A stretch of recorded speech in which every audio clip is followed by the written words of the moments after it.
Yo! What is good? Welcome back to Josh on Point mga pare. So, pag-uusapan natin the reality of dating a strong independent woman. Kaya kung interested ka na pare, hit mo na yung like button, share mo na rin, and let's go!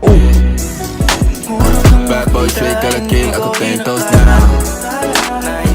So yung mga pare, nandito tayo ngayon sa bahay namin sa Carmona, no? Tumatambay lang kami dito, naglalaro lang ako ng Black Myth Wukong, pare. Pupunta lang ako rito para maglaro lang. Kasi hindi pa masyadong kumpleto yung gamit dito. So mamaya uwi na rin kami. So before yun pare, pag-usapan muna natin to. No? Pag-usapan muna natin yung the reality pare, the reality of dating a strong independent woman. Kung bakit paulit-ulit tayo, no? Paulit-ulit natin sinasabi na hindi siya dating a strong independent woman is not really advisable. Hindi siya desirable, no? So bakit nga ba? Basahin natin itong story ng isang follower subscriber natin. No? And tingnan natin kung bakit nga ba. Ilagay na lang natin yung message dyan sa screen pare. Okay, para makita ninyo. So pag may mga problema kayo pare, huwag kayo magdalawang isip, no? Baka makatulong ako sa inyo. Syempre confidential naman yan. Nasa sa inyo naman kung gusto nyo gawing content o hindi. Okay, pero kung gusto niyo confidential na yan, wala tayong ilalagay na specific, nakatago lahat ng importanteng information sa inyo. Okay pare, so okay, basahin natin to. Good morning po, Kuya Josh. Meron akong ka-live-in partner. Okay? At meron na kaming dalawang anak. Okay, so may anak na sila pare, no? Ka-live-in partner niya. Now, baka tanongin niyo, Boss Josh, saan yung strong independent woman pare? Mamaya chill lang kayo pare. Noong una, ayos naman ang aming pagsasama, no?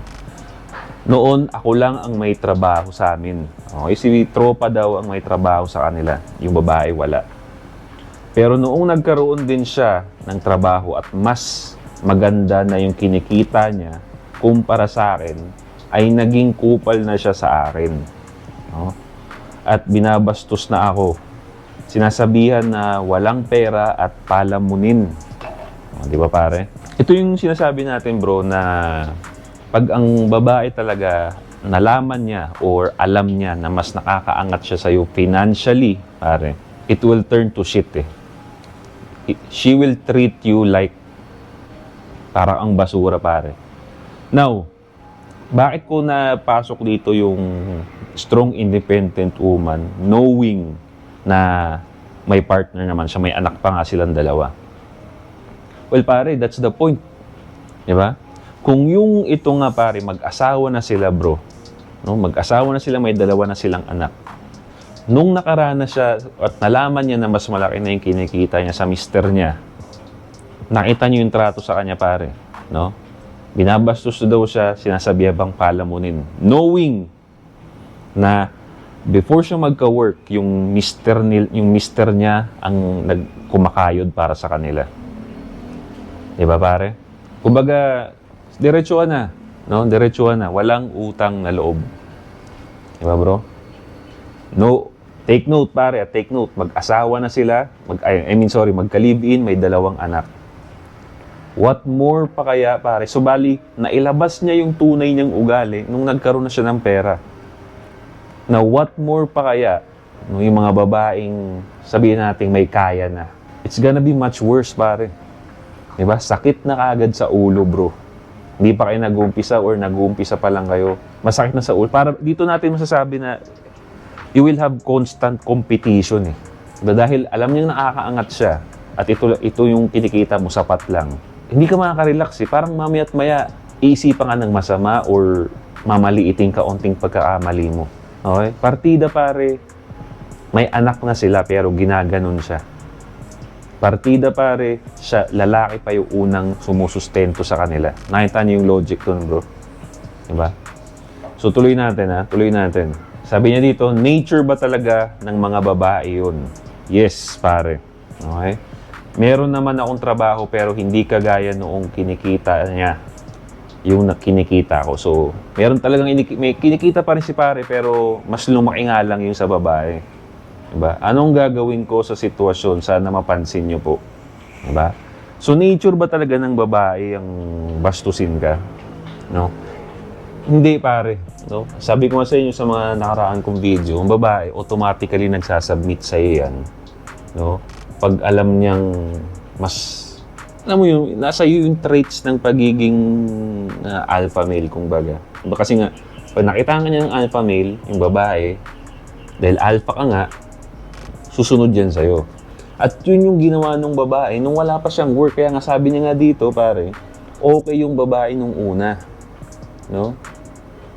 Dahil naging provider ka sa kanya, nakitaan ka niya ng alpha male. So, ikaw ang provider nun, susunod siya sa'yo. Now, nagkaroon ng shift nung nagkaroon siya ng mas malaking work. Doon na lumabas yung women nature na pagka nakaangat-angat talaga sila, pare, they will look down on you. At yan ang ebidensya. Pare, baka sabihin ninyo nag-iimbento ako, pare. Hindi. Okay? Simulat sa una, ang goal ko talaga mapakita sa inyo yung reality ng relationship, reality ng... Di ba red pill nga reality, pare. Alright? At yan yun, bro. No? And siyempre ako naman, hindi naman ako basta-basta umuoo lang sa mga kung ano yung kinukwento ninyo, maniniwala na agad ako sa inyo. Hindi Pag nakikita ko na parang nonsense, kumukuha ko ng information. Kaya sabi ko sa kanya, pare, parang imposible naman na out of nowhere biglang magiging kupal yung kalibin mo. Di ba? Baka may ginagawa kang mali. Hindi, pare. Ang sabi niya pa rito, no? Baka naman kasi tamad ka pa sa gawaing bahay. Kasi syempre pagka magkasama na kayo sa bahay, it's understood na maghahati rin kayo sa gawaing bahay. No? Ito sabi niya, bro, Coach Josh, marunong naman po ako sa gawaing bahay, kaya di ko masasabi wala akong pakinabang sa bahay. Sa totoo lang, ako naman ang namamalengke, nagluluto ng pagkain at inaalagaan ko yung 2 anak namin. Kita mo na yung Brad? Yun nga lang po, this past month, nagka-work siya via online. No? 4 times na daw yung kinikita ng babae compare sa kanya. No? Sinasabihan na ako ng masakit na salita.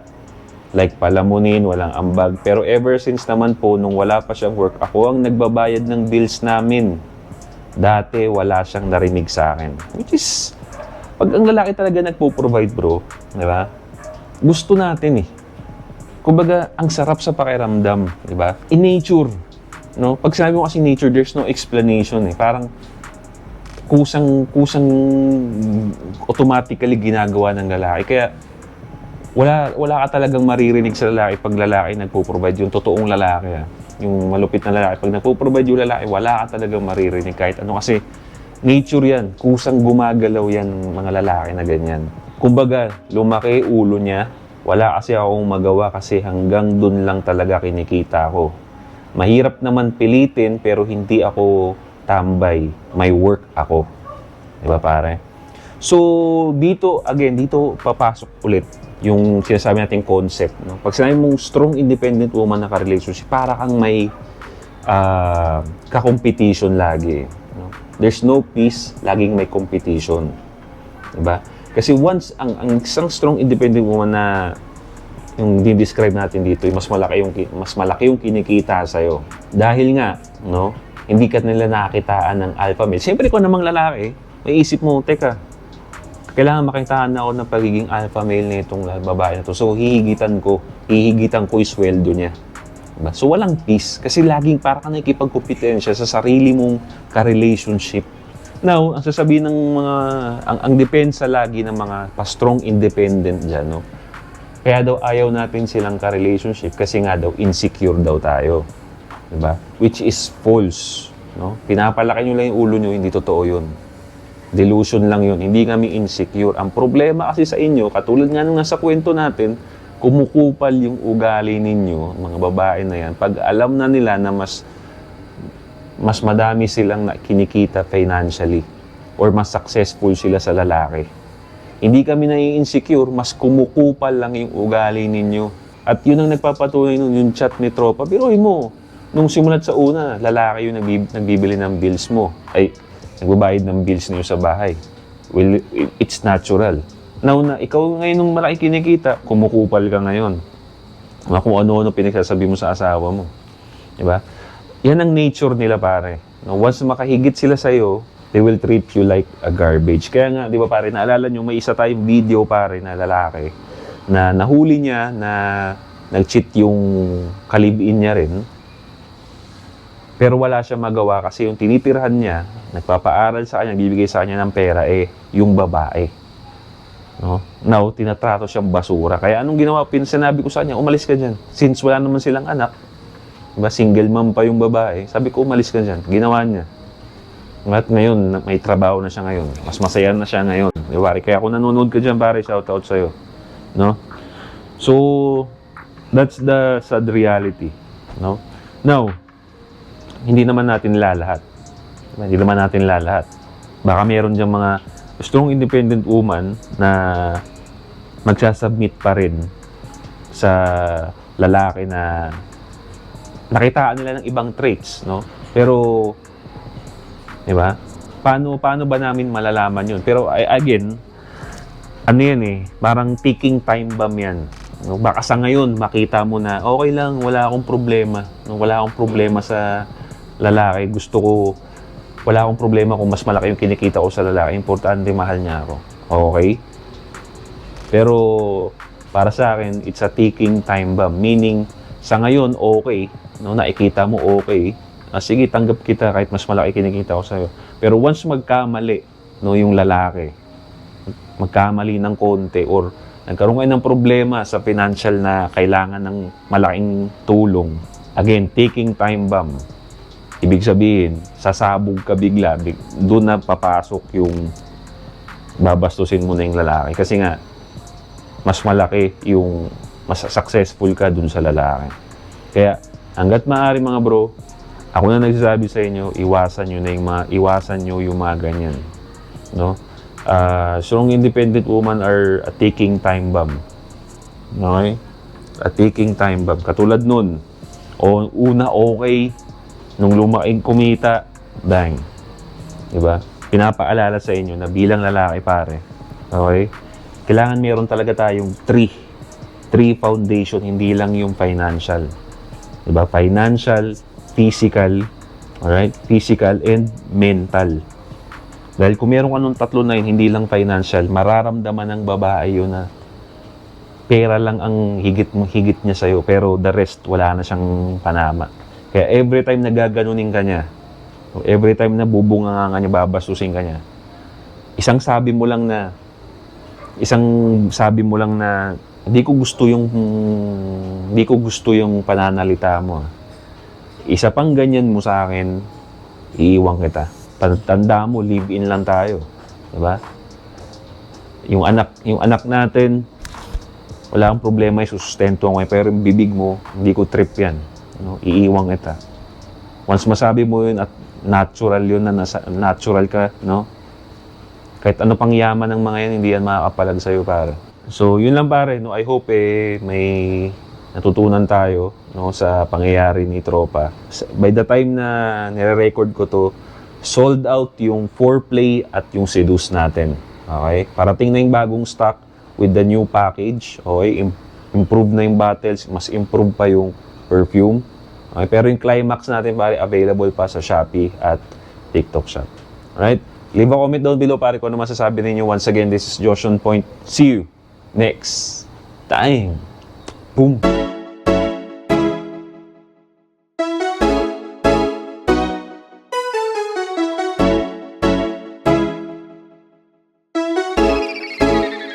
GFAB.